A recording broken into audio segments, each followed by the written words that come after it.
and allowed to choose freely.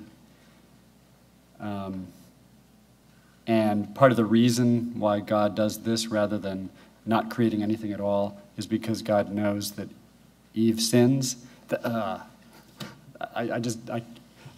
a circle.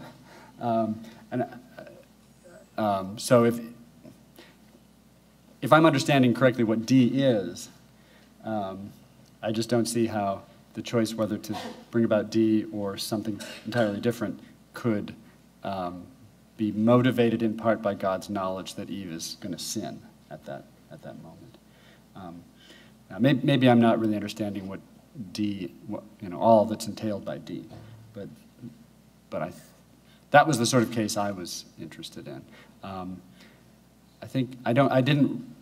The presentism thing with God just doesn't have complete foreknowledge, I think, on the other defense, right? Because, well, he has complete foreknowledge according to open theists like me who say there's no fact of the matter yet about whether, but that's not the kind of thing the simple foreknowledge person wants. They want a completely determinate future about which God knows. No, it's just not. Sorry, go ahead. Okay. I'm probably not following you there. But anyway, I need to hear more about the non-circular thing, so we need to talk about that. But okay, we have about 16 minutes for questions, so if you have one, please line up behind the microphones as usual. If I could ask you to first state your name before asking your question and then make it clear to whom you are asking your question. My name is Thad Botham, and I address this question to everyone in the room. Let's all answer at once. But Dean or Donald, either of you may go first. And I'm trembling, partly because there are a number of reasons, but partly because I'm a Molinist, and I'm going to advance a quick and dirty argument of conjecture that I think advocates of foreknowledge and maybe a Leibnizian who thinks God can create any possible world would be happy with. Even though, and a view that is also consistent with creaturely freedom as libertarians understand it. I know this blows everyone's mind. And I'm trembling because I'm a Molinist, and students of Tom Flint's, Dean's, Al Plantinga, and I'm going to give this conjecture, and I don't know what's wrong with it. The conjecture trades on this intuition that God can cause stuff to get a world. So take world W1, and to get W1, God causes some total stuff to get that world, T1. T1 causes T1 to get W1, if he's going to get W1 at all. The rest of the intuition. God can do, in another world, more than T1 to get W2. Okay? So to get T1, to get world W1, he has to cause some stuff, T1, the total stuff God causes. And he might have caused, in a different world, all of T1 and a bit more besides. So T2 properly includes T1. That's the intuition that this view depends on. So in the spirit of Tom Flint, there are counterfactuals of world types. So take T1 and W1. What's that relationship there? Consider the counterfactual. If it were the case that T1, then W1 would be the case. Okay? On Tom's view, on the Molinist view, that's part of God's middle knowledge. There's also the counterfactual of creaturely world, or of world type. If T2 were the case, then W2 would be the case. Another example of a counterfactual of creaturely world type. Okay?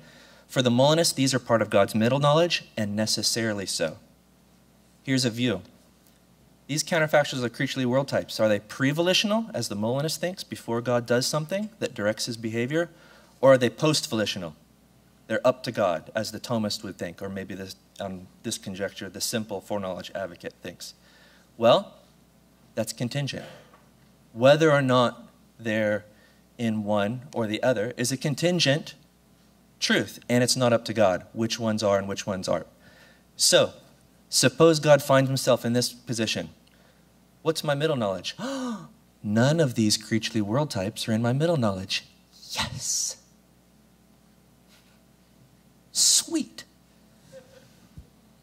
So I can do, to get to W1, I do T1, and I stop right there to get it.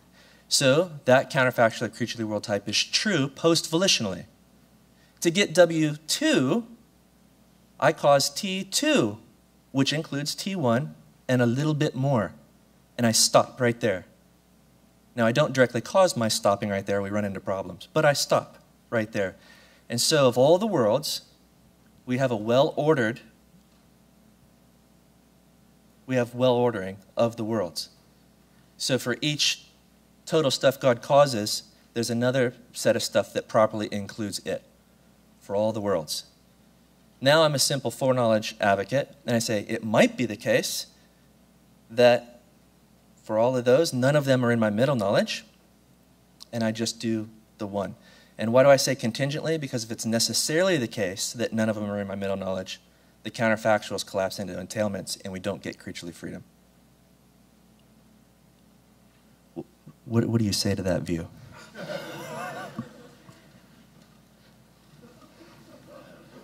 So it preserves creaturely freedom because T1, all the stuff God directly causes to get world 1, doesn't include W1. Why? There's a different world where he does T1 and a little more besides to get a different world. Oh, T2 does not include W2. Why? There's another world. Right. And so forth.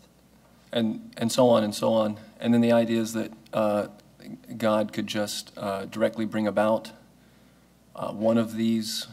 If none of those creaturely world types are part of God's middle knowledge, and that's just, as the Molinist says, which ones are true and which ones aren't, not up to God, and they just are. Well, on this view, God doesn't get to decide which ones are and which ones aren't. It just might happen. Yes, none of them are.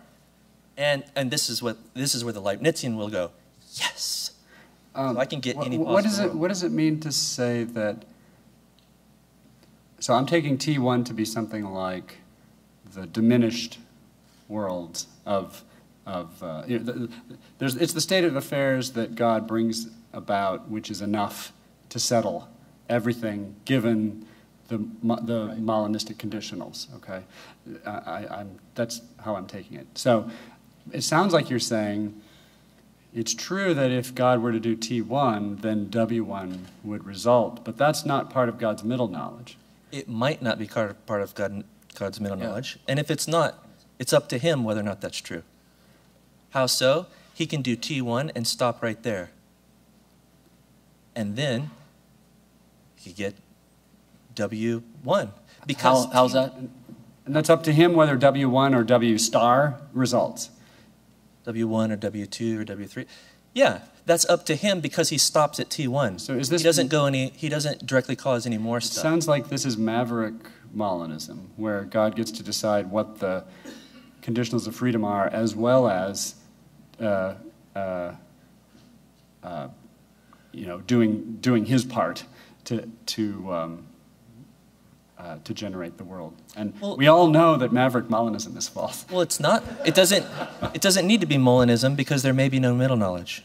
Molinism says God has middle knowledge. There are some pre-volitional truths. I gotcha. And so I'm not a maverick Molinist.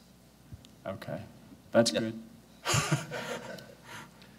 Well, yeah, perhaps we can ponder this a little bit more, but in the interest of getting to some other questions here, let's press on. Yeah, I think maverick Molinism is massively unmotivated. So the question I have is, can't you avoid these explanatory loops with simple foreknowledge by making so God's decisions would then sort of follow the same temporal flow that they do in open theism, except they're atemporal. They're atemporal, yeah. Right? So that absolutely.